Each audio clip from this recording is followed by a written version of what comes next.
employee, she is to be working for you, with our employee, Nancy Pelosi. What should we do with those folks who just, oh man, they have spent more than $7 million, $7 trillion, heck, a million, a billion, a trillion, before long we start talking about real money. $7 trillion in just the last 2 years, incurring more and more enormous, unsustainable debt.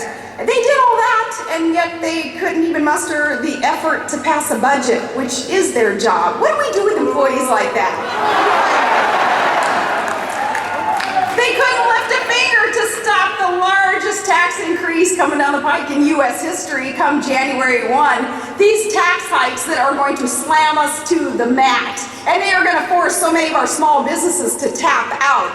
With employees like that, thinking like that, what do we do with them? And these politicians who ought to be working for you, you are their employers. What do you do with any employee who is not doing their job? That's right, you fire them. You fire Pelosi, you retire Reid and their whole band of merry followers, and we get back to putting America on the right track. Talk about needing a do-over, America, a reset. We need that reset button now as it applies to Congress. Now, what do you think that we should do with a Congress that shoves European-style health care down our throats that nobody wanted and we can't afford, and takes over private industry, shoves the mom-and-pop small business interests aside, and ultimately, what that does is erodes the American entrepreneurial spirit and that work ethic that we teach our children.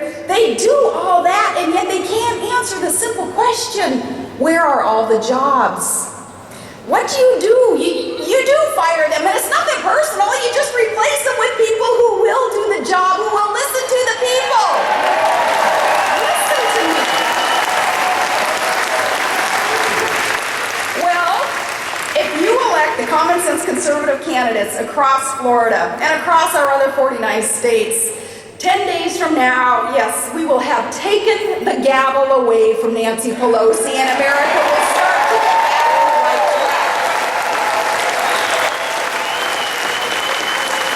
Now, we were in California last week, in Florida this week. We're traveling across the country to help the RNC and to help the GOP, because this election, as I say, is so important. And you would not be here today if you did not know, too, that our country is at a tipping point. People know that something has gone terribly wrong with our government and our country because of government policies and votes taken recently in these last 21 months of a failed agenda. Our government and our country has really gotten off track. But people also know that there is nothing wrong with America that we can't fix with the good old-fashioned election.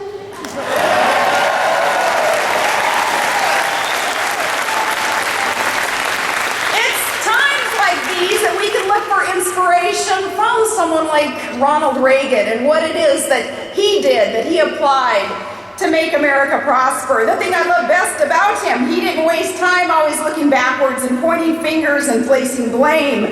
No, he was rock solid, he was optimistic, and he was unwavering in his acknowledgement of the strength and the goodness of the American people. He understood the power of the individual, and he understood that government is not the answer. It's we, the people, individuals, our families, our small businesses.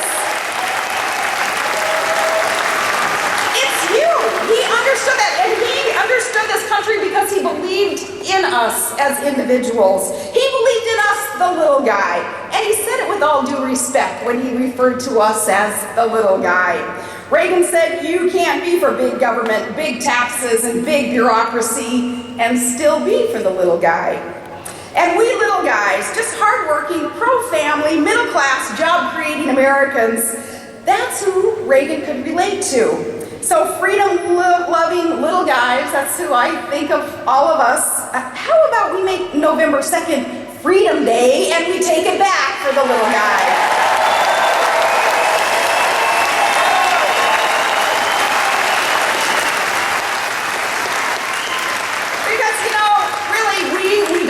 For much. We ask for a good job in our own home hometown so that we can take care of ourselves, secure ourselves, and take care of our own families. We ask for a fiscally and a physically secure nation. We ask for an honest government that is on our side and won't be riding our back. And we ask for leaders with servants' hearts and with ears to hear what the people are saying. We are not asking for much. We're asking for leaders who won't mortgage our kids' future with trillions more in debt. And we ask for leaders who understand that raising federal taxes in a time of economic woe is a recipe for disaster. It's a recipe to bankrupt our country. This is a recipe for disaster, what we're seeing coming out of Congress and out of the White House right now. Ultimately, what it's going to cause is the people relying on a big centralized government to provide for them.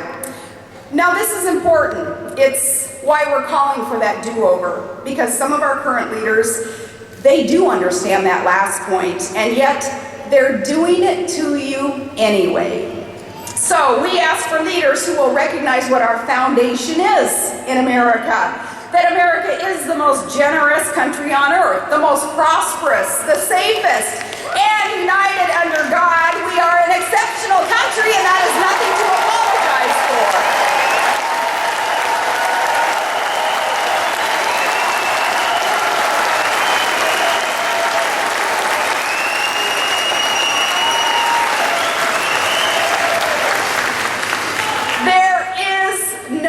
Alternative.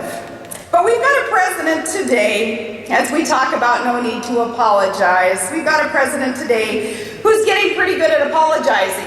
The problem, of course, is that he's apologizing to all the wrong people. So, Mr. President, with all due respect, next time that urge to apologize kind of tingles up the left's leg, I have some suggestions for who it is who needs to hear that apology. How about for the 15 million Americans who are out of work today?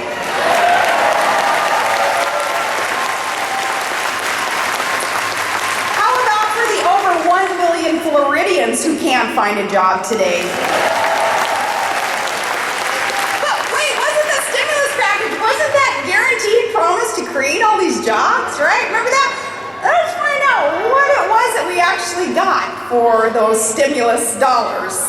What do taxpayers really get for that nearly $1 trillion package, besides more debt? Here's a couple of examples, okay?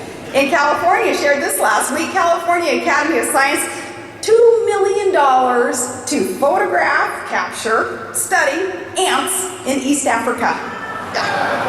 Hey, the lead investigator of the study justified it by saying, we've all run into ants. Now it is time that we start listening to them.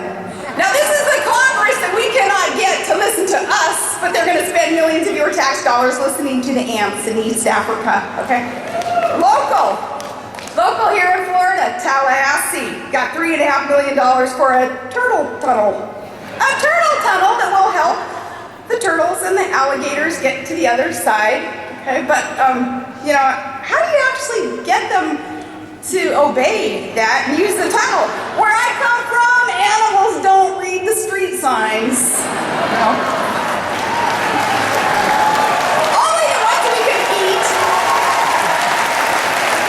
Another one here in the Sunshine State, guys, another one. The grant to study the effects of excessive alcohol use on a mouse's motor skills. Yeah, I know. Didn't know Mickey had a drinking problem, did ya? I'm not an expert, but I assume a drunk mouse is much like a drunk man, and it's not pretty. Where you give them enough Jack Daniels and they start wobbling around. It's not pretty. We could save a few million there.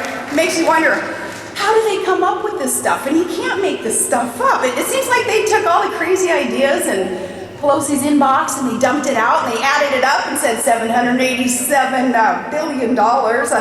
Then what do we call it? Stimulus. Yeah, bingo, because nothing will stimulate this economy like a turtle tunnel in Tallahassee.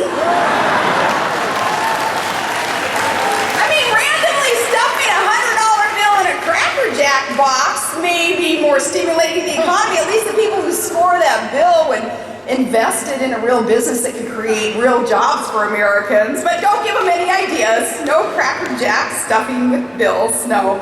Seriously though, all that new debt, it did not work.